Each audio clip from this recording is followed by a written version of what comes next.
Assalamualaikum dan salam sejahtera. Bersama saya Muhammad Syahrizam Awang dalam Berita Pagi Sabah, edisi Senin 22 Februari 2021. Perkembangan semasa COVID-19. Tiada kes kematian dan kluster baru dilaporkan di Sabah semalam. Bagaimanapun, jumlah kumulatif kes COVID-19 di negeri ini meningkat kepada 52,064 kes dengan pertambahan 85 kes positif baharu semalam. Dalam kenyataan Menteri Kerajaan Tempatan dan Perumahan Datuk Seri Parlimen Masidi Manjun, 44 kes daripada kes baharu berpunca dari saringan kontak rapat, saringan bergejala 13 kes, saringan kluster sedia ada 15 kes, perkasa 4 kes dan 9 kes lain-lain kategori. Daerah Kota Kinabalu dan Penampang mencatatkan kes baharu tertinggi iaitu masing-masing 16 kes diikuti Tawau 14 kes dan Sandakan 13 kes. Katanya seramai 156 pesakit COVID-19 telah sembuh menjadikan jumlah kumulatif sembuh kini 50,592 orang. Manakala 850 pesakit sedang menerima rawatan iaitu 309 orang di hospital, 538 orang di pusat kuarantin dan rawatan berisiko rendah PKRC dan 3 orang di pusat tahanan sementara PTS dan penjara. 50 pesakit masih berada di unit rawatan rapi dengan 13 orang memerlukan alat bantuan pernafasan. Peratus penggunaan katil di hospital COVID-19, PKRC serta PTS dan penjara ialah 14.51% daripada 5,860 jumlah keseluruhan katil. Sementara itu, setakat semalam sebanyak 131,000 bakul makanan telah diagihkan kepada golongan yang terkesan di bawah program bantuan prihatin COVID-19 2.0. Hasrat untuk bebas daripada pandemik COVID-19 tidak seharusnya bergantung kepada vaksin semata-mata. Sebaliknya, perpaduan rakyat amat dituntut bagi memutuskan rantaian penularan virus membawa maut itu. Menurut pensyarakanan Program Komunikasi Fakulti Sains Sosial dan Kemanusiaan Universiti Malaysia Sabah UMS, Profesor Madya Dr. Lee Kwok Tiong, perpaduan masyarakat pelbagai kaum adalah asas kepada kerjasama yang lebih utuh dalam memerangi COVID-19 serta impaknya kepada negara. Ia juga bertepatan dengan dasar perpaduan negara yang dilancarkan Perdana Menteri baru-baru ini ke arah menyemarakkan lagi semangat perpaduan rakyat untuk kekal bersatu memerangi COVID-19. Perpaduan itu merupakan asas kepada pembentukan persefahaman di antara seluruh rakyat Malaysia untuk mencapai sesuatu objektif, dan dalam konteks ini objektifnya adalah untuk menangani penularan COVID-19. So rakyat Malaysia harus bekerjasama untuk berganding bahulah bersama-sama untuk dalam soal pandemik COVID-19. Dr. Lee ditemui RTM di Kota Kinabalu. Dasar perpaduan negara berkonsepkan perpaduan dalam kepelbagaian, menetapkan strategi jangka panjang untuk memupuk, mengukuh serta memelihara perpaduan rakyat. Satu pusat pengumpulan kelapa dirancang untuk dibina di kawasan persimpangan Kota Marudu dan Kudat. Pewujudan pusat pengumpulan itu dipersetujui selepas perbincangan antara Kementerian Pertanian dan Perikanan bersama syarikat Linako Holding Berhad baru-baru ini. Pembantu Menteri Pertanian dan Perikanan Datuk James Ratib menjelaskan Sabah berpotensi menjadi hub pengeluar produk berasaskan kelapa jika dibangunkan secara sistematik dan memenuhi kualiti yang diperakui Jabatan Pertanian. Beliau menyatakan demikian sempena program lawatan ke stesen pertanian Ulu Dusun di Sandakan. Datuk James yakin pusat pengumpulan produk kelapa yang dibangunkan syarikat berkenaan berupaya meningkatkan pengeluaran produk kelapa selain membantu peladang kelapa memasarkan hasil dengan lebih teratur. Syarikat berkenaan memerlukan 2 jenis kelapa yang sesuai dengan iklim tanaman di Sabah iaitu jenis takunan dan matak untuk menghasilkan produk santan berkualiti. Kelas mengaji Al-Quran beserta taranum wajar diperluas dan diperbanyak bagi melahirkan modal insan yang celik Al-Quran pada masa akan datang. Ia sekaligus membolehkan umat Islam belajar membaca kitab suci dengan tertib selain mencukil bakat untuk dipertandingkan di pelbagai peringkat. Perkara ini dinyatakan Pembantu Menteri Kewangan Datuk Nizam Abu Bakar Titingan dalam Majlis Tilawah Al-Quran dan Hafazan peringkat bahagian Tawau. Modal insan yang tersedia dengan Al-Quran, dengan iman yang begitu kuat di dalam diri mereka. Mudah-mudahan mereka dapat membawa negara kita ini atau negeri kita ini ke arah yang lebih baik sesuai dengan tema tilawah kita pada tahun ini, iaitu Rabbani, Negara Harmoni. Datuk Nizam juga meminta jabatan dan agensi berkaitan mengkaji kepentingan membuka kelas mengaji Al-Quran beserta teranum di seluruh negeri. Ia berikutan cadangan daripada akar umbi mengenai keperluan pewujudan kelas berkenaan di beberapa kawasan DUN di negeri ini. Datuk Nizam mengakui pencarian bakat yang boleh berteranum amat sukar akibat kekurangan kelas pembelajaran teranum Al-Quran selain tiada tempat untuk mengajar. Dalam majlis ini, Abdul Bashid Harisa dari Tawau dinobatkan Johan kategori Kari, sementara kategori Kariah dimenangi Nur Laila Hasanah Amir dari Kunat.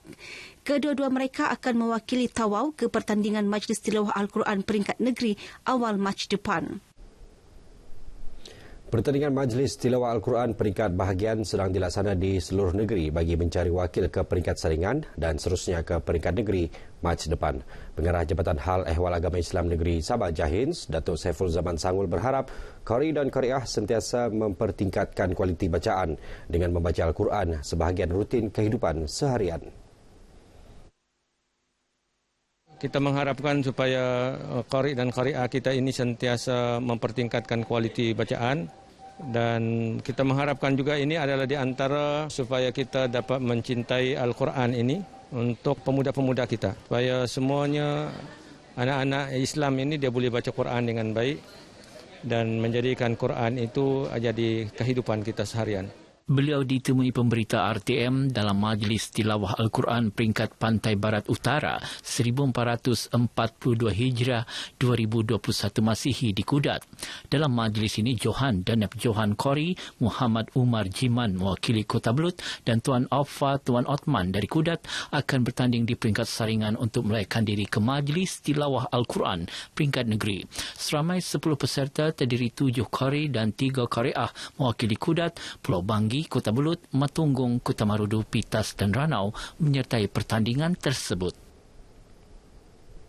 Program Perkhidmatan Komuniti Bergerak MCS Perbendaharaan Malaysia Sabah akan diteruskan sepanjang tahun ini.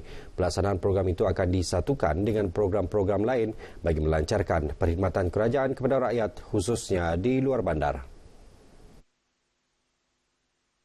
Pegawai Kewangan Persekutuan Sabah Alan Abdul Rahim bagaimanapun berkata pelaksanaan program MCS bergantung kepada keadaan semasa COVID-19. Ini kita akan buat. Walau bagaimanapun ianya bergantung juga kepada keadaan semasa jangkitan COVID-19 ini. Tapi sekiranya keadaan statistik dia semakin rendah dan kerajaan akan mengumumkan kawalan-kawalan tertentu, sekiranya jangkitan ini semakin kurang, insya-Allah kita akan bergerak di semua daerah. Alan berkata demikian di Kota Kinabalu sebagai mengulas pelaksanaan MCS di Sabah dalam situasi negara berdepan pandemik COVID-19. Tahun lalu dianggarkan 40,000 orang mendapat manfaat daripada pelaksanaan MCS. Program MCS menghimpunkan perkhidmatan bergerak pelbagai kementerian, jabatan dan agensi kerajaan dan swasta bagi membolehkan bantuan kerajaan disalurkan terus kepada kumpulan sasar.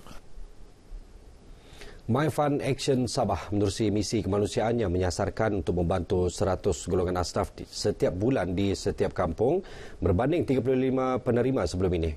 Ia bagi membantu golongan tersebut yang turut terkesan akibat Perintah Kawalan Pergerakan PKP fasa pertama yang dilaksana sejak Mac tahun lalu. Ketua Youth of Strength and Happiness Sandakan My Fund Action Sabah Muhammad Nazri Mamat berkata di Sandakan 7 buah kampung melibatkan kira-kira 245 penerima mendapat manfaat misi kemanusiaan. Antara kampung terlibat Kampung Seguntur, Tanjung Aru, Flat MPS Karamunting, Batu 12 dan Kampung Batu Putih.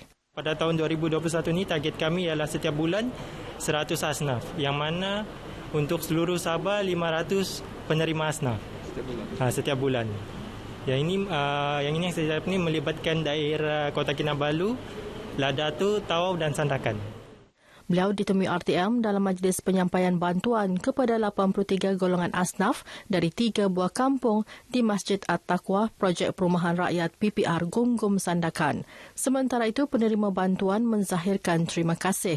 Ribuan terima kasih sangat pada AJK Masjid Batu 16 PPR kerana walau macam mana pun mereka mengingati segala ibu tunggal, ibu-ibu balu dan warga tua. Terima kasihlah kepada NGO yang beri bantuan ni dan pihak-pihak terlibat yang terutama sekali Jawatan Kuasa Masjid yang berusaha untuk menghubungi pihak-pihak yang berkaitan terutama segi NGO yang ada hari ini. Antara barangan disalurkan termasuk kotak berisi bekalan makanan dan 10 kilogram beras bagi setiap penerima.